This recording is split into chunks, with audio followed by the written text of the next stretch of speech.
আমরা আজ আমাদের পশ্চিমবঙ্গ রাজ্যের বিভিন্ন জেলা থেকে আবাস বন্ধুরা একত্রিত হয়েছি। আজকে সমাবেশে আমরা ডেপুটেশন দিতে আমরা পিএনআরডি দপ্তরে এসেছি। আমাদের মূল উদ্দেশ্য, মূল প্রয়োজন যেটা, আমাদের দীর্ঘদিন থেকে আমরা আবাসন প্রকল্পে কাজ করে আসছি। আমরা 12-13 সাল থেকে এই আইওআই স্কিমে ছিলাম, পরবর্তীকালে পিএমওয়াই স্কিমেও আমরা কাজ করেছি। শুধু তাই নয়, এই আবাস বন্ধুদেরকে নিয়ে বিভিন্ন ধরনের ইলেকশন ডিউটিতে কাজে লাগানো হয়েছে, দুয়ারে সরকারে কাজে লাগানো হয়েছে। সাথে সাথে সিএমআরও যে সমস্ত রিপোর্ট, সেই রিপোর্টগুলোতেও আমাদেরকে, এমনকি এনএসএপির সমস্ত ডাটা এন্ট্রিতেও আমাদেরকে কাজে লাগানো হয়েছে। বিভিন্ন ধরনের কাজে লাগিয়েও আমরা বঞ্চিত হয়েছি আজকের দিনের বিএওয়াই স্কিমে। আমরা লক্ষ লক্ষ টাকা আমাদের বকেয়া পড়ে রয়েছে। 2019 সাল থেকে আমাদের লক্ষ লক্ষ টাকা বকেয়া।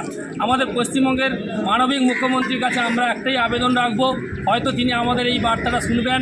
আশা রাখি আমাদের এই বার্তাটা দিদির কাছ পর্যন্ত পৌঁছে যাবে। দিদিকে আমরা একটাই অনুরোধ করব, যখন আবাসন প্রকল্পে পশ্চিমবঙ্গ 1 নম্বর জায়গায় পৌঁছে গেছে, আমাদের কি কষ্ট, আমাদের কি মেহনত তাতে রয়েছে, আপনি একটু চিন্তাভাবনা করবেন আমাদের দিকে তাকিয়ে।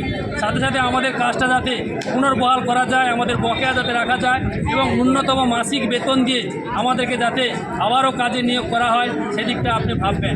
এই কথা আমরা সমস্ত পশ্চিমবঙ্গের সমস্ত আবাস বন্ধু প্রকল্পের সমস্ত আবাস বন্ধুদের পক্ষ থেকে আমরা আজ দিদির কাছে এই দাবি নিয়ে আমরা বার্তা পৌঁছতে চাই।